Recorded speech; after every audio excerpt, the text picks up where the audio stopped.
Walking on your hands makes you feel strong and so accomplished. I did this workout yesterday and I'm absolutely so sore today. The workout definitely works on your shoulder strength, your wrist strength, your core strength, your whole body coordination, and it feels pretty cool when you're able to actually walk on your hands. Not to mention if you start to get to the level where you can walk sideways, backways, where you can do turns. I'm getting ahead of myself. We will get to that portion. So today I'm gonna share a full workout routine. In the description below, you will find a free Excel sheet that has the full sets, the full reps, and all the exercises laid out for you. If you use that sheet, please just leave me a comment and a like and let me know that you enjoyed it.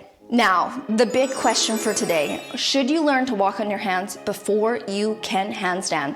Listen, you should do whatever is fun for you. If you enjoy walking on your hands, get good at walking on your hands. If you really want to get serious about hand balancing, then you may actually want to learn a really engaged, nicely lined up handstand before you move to walking on your hands.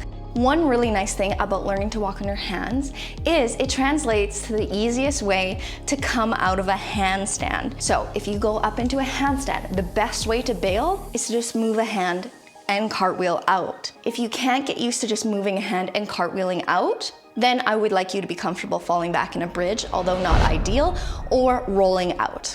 So if you find you're a person who doesn't naturally walk on your hands and instead you're flopping over into a bridge or something like that, this workout may actually really help you because it's gonna help you safely bail and so much more. Not to mention we're gonna have so much fun.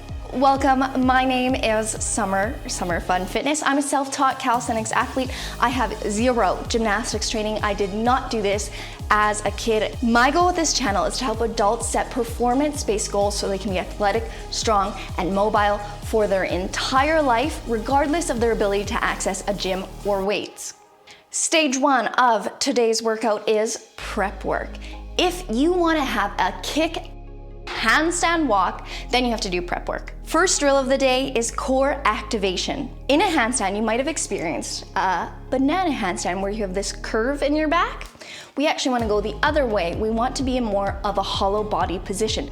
The goal of this core activation drill is go into your arch body, hold for at least 3 seconds, roll over into your hollow body, hold for at least 3 seconds. Now, your shoulders might not be nearly as mobile as mine, and that is fine. However, we still want to be working on it. So what you can do is put a yoga block, say between your feet. Remember to bring your legs together. You can also put a yoga block in between your hands, although a yoga block between both your hands and your feet, definitely difficult. Finish off with 10 arch body lifts.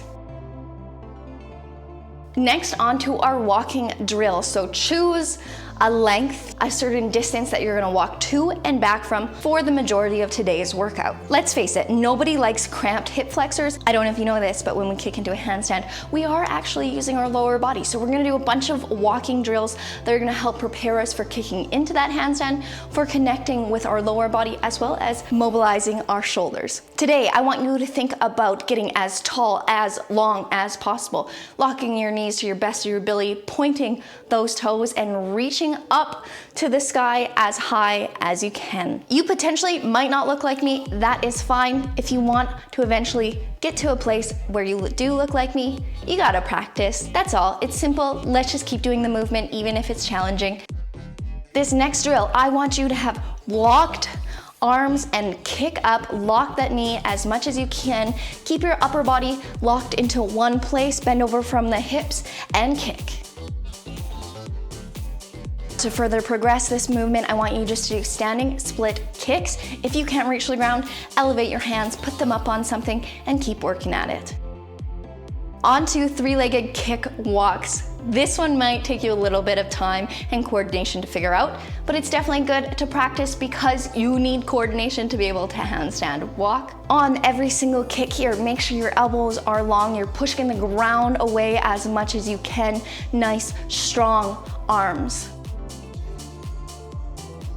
Onto banded shoulder elevation drills. If you need to sit on a yoga block in this position, go ahead and do so. You can also do it leaning up against a wall so that you know that you're not arching through your lower back, you're simply elevating through your shoulders. So as you can see, the full lift comes from my shoulders. I'm not arching and moving my ribs as shown here. No, I'm locking my core in place, ribs down, and pushing out nice and tall. On to scap push-ups because we need some nice, mobile, strong scaps for our handstands. At that bottom position, picture somebody putting their finger in between your shoulder blades and squeezing it together, and then pushing your shoulder blades apart. Again, for full sets and reps, visit the description box below. Next, going into our wrist warm-up. I'm not gonna give you specific sets and reps here. I'm just gonna let you take some notes from the few little exercises that I do in this video, as you can see. If you want to see more consistent calisthenics bodyweight content, please leave me a heart or a smiley face in the comments below. It's gonna help the channel grow and help me actually have the time to continue to produce more and more content to help adults on their journey to mastering their own body weight. I can promise you, if you actually warm up your fingers and your wrists, you will perform a much better handstand because, as the name alludes, you are balancing on your hands. So you want your hands to be nice and warm so they can really grip the ground to prevent you from falling over. Time for the workout. We are going to do wall walks. And yes, I know you might have seen these before, but we're gonna do them a little bit different. We're gonna try and keep our core engaged, our legs as close together as possible, and stepping perfectly back. We're not stepping to the sides, we're stepping backwards. The most important tip of today is push through your shoulders, maintain that push, and then continue on your wall walks. On to the next, we're gonna do kick-ups. If you're new to kick-ups, please keep your legs split. Do not bring them together if you are not yet ready for that.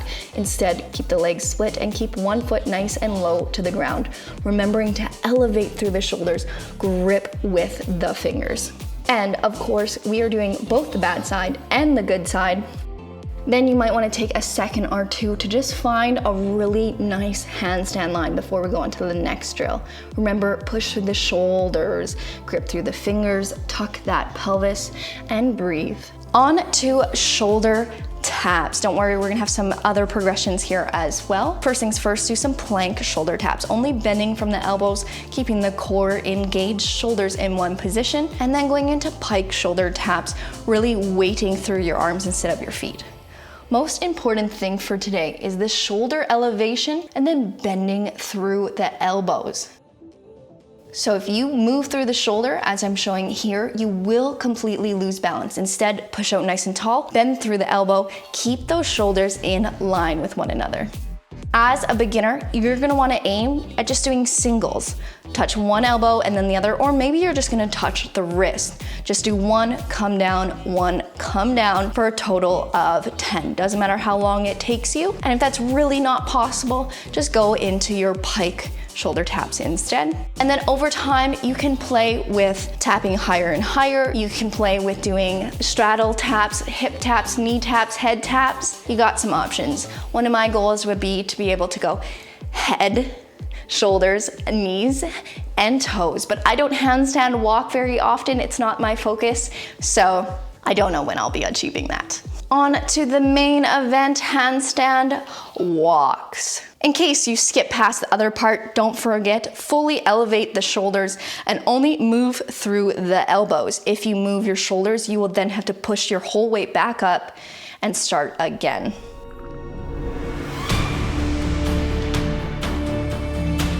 Okay, remember that we are not running into this. If you run into it, you will not be successful. And we also don't want to be collapsing through our low back and compressing our lower spines.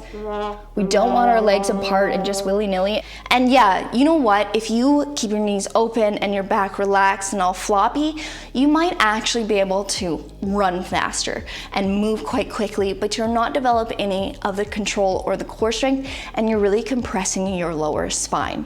So even though it's gonna make you go back a progression, I still want you to do the proper form because you're gonna build more strength. So what happens is you do a beautiful kick up into your handstand, and then you lead with your heels.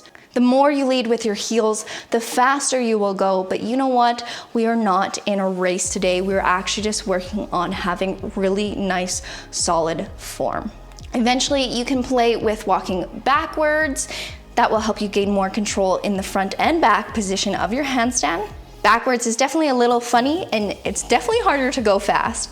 You'll see as soon as my legs come apart, I start to lose the control, so I will reset and get my legs nice together and engaged again. So the big takeaway from today is push through your shoulders, focus on a proper form. Also, having done this yesterday, I know that you need to stretch because I ran out of time in filming and I actually wasn't able to stretch out properly, and my back is definitely pretty stiff from the sheer amount of shoulder pushing that we were doing. So make sure that you do a stretch and visit the description box to find the full sets and reps for this workout. Thank you so much for joining me. If you want more daily content on calisthenics and bodyweight training, follow me on Instagram. And if you really want to get good at your handstands, do my 7-minute core and shoulder workout here. You can do it daily. I do it before and after my workouts to really maximize my full body strength for handstands and calisthenics. Thank you so much, guys.